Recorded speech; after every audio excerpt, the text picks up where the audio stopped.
안녕하십니까? 안녕하세요. 네, 아태 태평양 재단의 연구위원 김근식 경남대 교수입니다. 네, 그 일본에 교환 교수가 그러셨는데 오셨죠? 네, 작년에 다녀왔습니다. 아, 그러시고요. 제가 너무 오랫동안 소식이 없었나 봐요.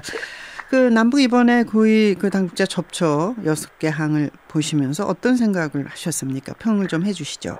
예, 우선 뭐 일촉즉발의 그 긴장 국면으로 갔다가 네. 그래도 극적으로 다시 한반도의 평화가 다시 안정화가 되고요. 네. 그래서 이제 남북 관계가 오히려 전화위복을 측면에 가지고 박근혜 정부가 이제 좀 남북 관계를 풀어갈 수 있는 그런 대화의 국면으로 전환됐다는 점에서는 뭐 국민과 함께 상당히 안심이 되는 것 같고요. 네. 문제는 이제 어제 뭐 청와대에서도 이야기가 나왔습니다만 이제 남북 관계가 시작되는 첫 출발이기 때문에 네. 끝이 아니고 시작이라는 점에서 또 계속 주의 깊게 좀 바라봐야 될 것 같습니다. 네. 그런데 이제 그 회담 이후에 북한에서 나오는 반응하고 우리의 그 반응이라고 그럴까? 그 후속 대화하고는 온도 차이가 확실히 있어 보이지 않습니까? 그 남북 간의 그동안의 회담이나 뭐 대화 역사를 보면요. 네. 항상 있었던 건데요. 네네. 그러니까 합의를 해놓고 합의 문구에 대한 해석은 조금씩 차이가 있는 게 뭐 남북 간에 일상 있었던 일들입니다. 네. 그래서 이번에 이제 고위급 접촉 공동보도문을 냈지만 황병서가 돌아가서 한 얘기라든지 네. 또 어제 또 김양건 비서가 한 이야기라든지 네. 이런 것들이 국민 여러분들이 뭐 야 이럴 수 있나 속았다 이렇게 생각하시는데 네. 그렇게 호들갑을 떨 일은 없고요. 네네. 왜냐하면 남북학이라는 게 합의의 문구라는 게 굉장히 애매하거나 해석상의 차이가 있는 것들이 있기 때문에 네네. 그걸 놓고 자기들은 그런 뜻으로 상대방과 협의를 했습니다만 돌아가서 네. 또 자기 정당화의 논리가 있기 때문에 네. 그런 것들은 오히려 예상을 충분히 했던 일들이고 네. 놀랄 일은 아니라고 봅니다. 예컨대 우리 측도 돌아와서 제2항에 네. 북측이 유감을 표명했다 이렇게 표시가 돼 있지 않습니까? 네네. 그럼 또 일각에서 유감이 사과냐 네. 사과 아니지 않느냐라는 표현에 대해서 청와대나 정부는 이게 사과다라고 설명하는 거거든요. 예. 북측도 마찬가지로 돌아가서 우리가 인정하지 않았다라고 또 이야기를 하는 거거든요. 네. 그래서 그런 것들은 대내용이고 정치용이기 때문에 네네. 우리가 또 충분히 그냥 너그럽게 봐주는 것도 하나의 의미가 있을 것 같습니다. 뭐 어쨌든 저 이번 그 회담 그 6개 항은 앞으로 좀 새로운 문턱을 넘는 계기가 될 수는 있을 것이다 이렇게 봐도 좋을까요? 그렇습니다. 그 박근혜 정부가 들어와서 이제 이른바 대북 정책은 한반도 신뢰 프로세스라는 것을 내놨거든요. 네. 근데 이 한반도 신뢰 프로세스가 2년 반 동안 한 발짝도 나가지 못했습니다. 네. 그 작동이 되질 않았다는 건데 이유는 남북 관계가 첫 스타트를 끊지 못했기 때문이었거든요. 네. 근데 어쨌든 이번에 아까 제가 말씀드린 것처럼 전화 이복이 돼서 네. 전쟁 이까지 갔다가 극적인 타협이 이루어진 것이어서 오히려 이것이 엊그제 대통령도 그 새누리당 의원 연찬에 이야기를 했습니다만 네. 오히려 이것이 이제 한반도 신뢰 프로세스를 시작할 수 있는 네. 그런 계기가 되는 것이고 특히 그 보도문 제1항이 네. 당국 간 협상을 하도록 되어 있고 네. 다양한 수준에서 회담을 하도록 되어 있거든요. 네, 그 아주 그 문장이요. 그렇습니다. 그렇죠? 예. 네, 그래서 남쪽이 관심 갖고 있는 사항 여러 가지가 있습니다. DMZ 세계 평화 생태공원도 있고 네. 다양한 내용들이 또 그 드레스덴 선언에서 제안한 것도 있고요. 또 북측의 관심 사항들이 있죠. 네. 이런 것들을 다양한 수준의 협상과 회담을 통해서 진행을 하도록 지금 되어 있기 때문에 네. 뭐 시작은 뭐 쉽지는 않겠습니다만 남북 관계가 개선될 수 있는 그리고 박근혜 정부의 한반도 신뢰 프로세스가 구동될 수 있는 네. 시작은 좀 가능하다 이렇게 봐야 될 것 같습니다. 그 정부하고 청와대 쪽에서는 이제 남북 문제에서 너무 앞서가지 말아라. 그리고 속도 조절을 하는 또 그것을 좀 협조를 구하는 그런 태도가 보이는데요. 예. 과속 페달이 밟아질 걸로 보는 이유가 있을까요? 일단 왜냐하면 이제 이번 오랜만에 그 남북이 한 43시간 마라톤 협상에서 합의문을 이끌어냈고 대부분의 평가가 이제 우리가 상당히 좀 이겼다 이런 평가 아니겠습니까? 네. 우리 원칙적 대응이 뭐 북을 끌어냈고 북이 양보를 했다 이렇게 되기 때문에 물론 긍정적 평가가 가능합니다. 그동안 남북 대화를 보면. 그런데 일각에서 이제 이런 조그마한 승리, 첫 승리를 아주 과도하게 자만하는 그러면서 굉장히 이게 자화자찬에 흐르면서 우리가 역시 강하게 나가니까 이놈들은 굴복할 수밖에 없다. 앞으로는 우리 페이스대로 갈 것이다. 뭐 이런 식의 좀 요란스러움이 자칫 정부가 봤을 때는 앞으로 이제 또 마주 앉아서 계속 협상을 해야 되는데 회담을 해야 되는데 남측의 그런 일부 여론이 역시 밀어붙이니까 가능하구나. 그다음에 우리가 완전히 이겼다. 이제 북한은 끝났다. 뭐 이런 식의 분위기는 그렇죠. 북한으로 하여금 사실 북한이라는 나라가 어렵고 힘든고 가난한 나라입니다만 자존심으로 버티는 나라거든요. 네, 네. 그러니까 이 자존심에 또 상처를 줄 정도가 되면 얘들이 예. 또 금방 또 삐져가지고 또 돌아갈 그렇죠. 가능성이 있어요. 그래서 예. 정부로서 이제 그런 분위기나 우려를 좀 네. 표현한 것이 바로 속도 조절론인 것 같습니다. 그런 가운데 조금 이제 곁길로 가겠습니다만 태풍 고니가 네. 북한에 지금 뭐 상당히 개발하겠다는 도시 나선시요. 네네. 완전히 물에 잠기고 정말 힘들게 되는데 이럴 때 우리가 조금 뭐 도와주는 건 어떻겠어요? 글쎄요. 네. 우리 저 앵커님 말씀대로 네. 지금 남북 관계가 좀 다시 좀 개선될 수 있는 이런 첫 네. 시작을 했다고 한다면 지금 그런 고니 지금 피해가 상당한 걸로 지금 보도가 네. 되지 않습니까? 네. 정말 건물이 옆에가 다 무너지고 막 이런 상황이 그런데 네.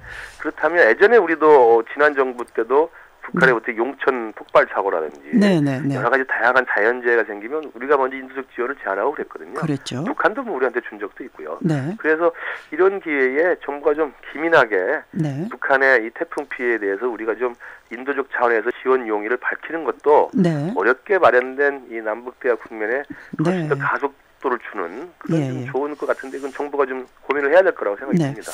자, 오이사 조치 해제 이게 이제 북에서 상당히 원하는 건데 어떻게 보십니까?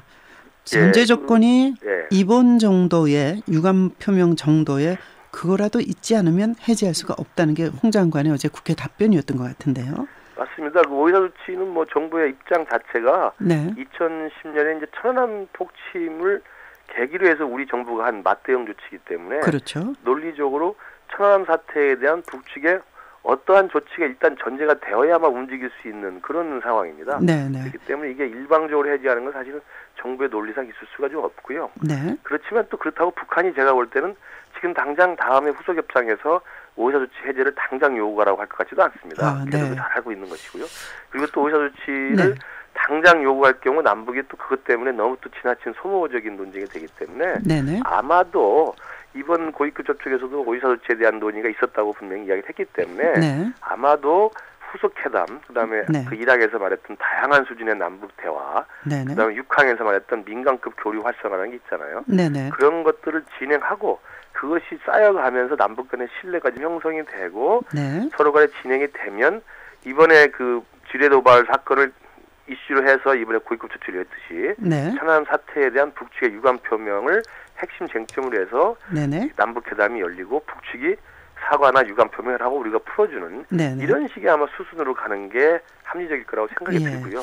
그 김양권 노동당 비서가 완전히 전향적인 자세에 그러니까 유화적 제스처로 나오지 않습니까? 북에 네. 가서도요. 다양한 분야의 민간 교류 활성화 요 대목을 좀 전에 육항을 말씀하셨는데 그 오이사 조치 해제에 관계없이 구속되지 않으면서 금강산 관광이 가능할까요?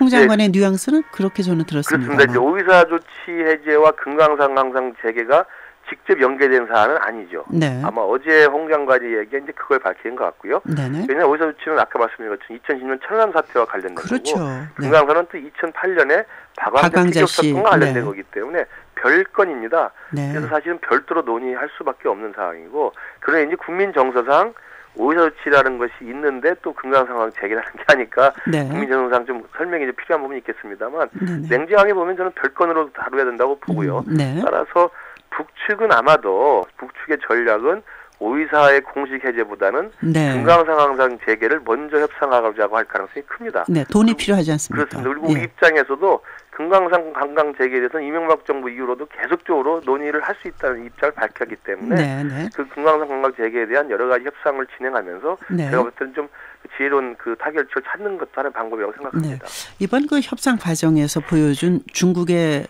태도라 그럴까, 북한에 했던 그 메시지, 네. 이것과 연관돼서 박근혜 대통령이 전승절 가서 열병식을 관중하는 거로 관람하는 걸로 된 거 아닙니까?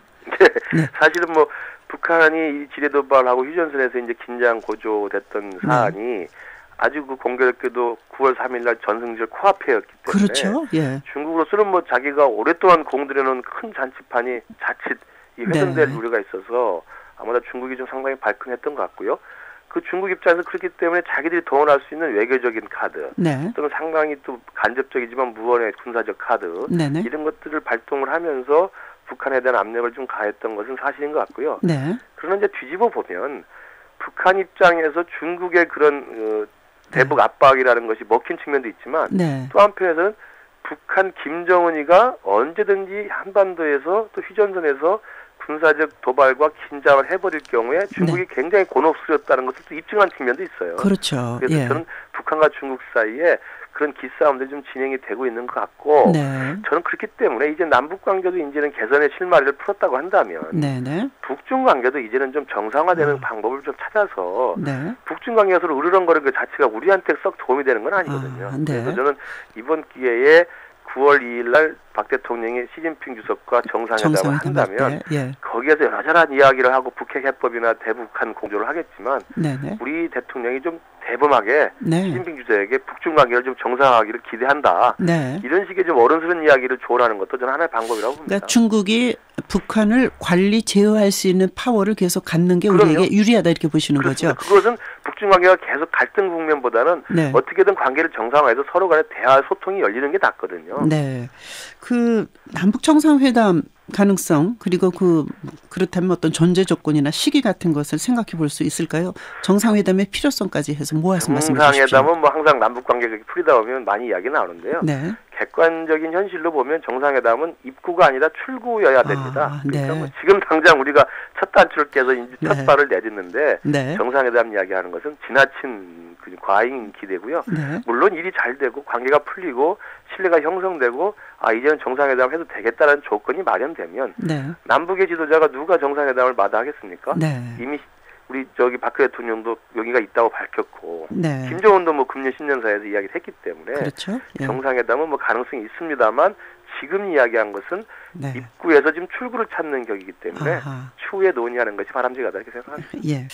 어쨌든 박근혜 대통령의 지지율이 그냥 완전히 50%를 넘어섰어요. 이 회담 타결 이후에요. 예. 국민들이 기대를 하고 있는 겁니다. 오늘 말씀 잘 들었습니다. 고맙습니다. 네, 감사합니다. 네, 경남대학교 김근식 교수 이쪽에 아주 대단한 전문가죠. 만나봤습니다. 7시 44분 30초입니다.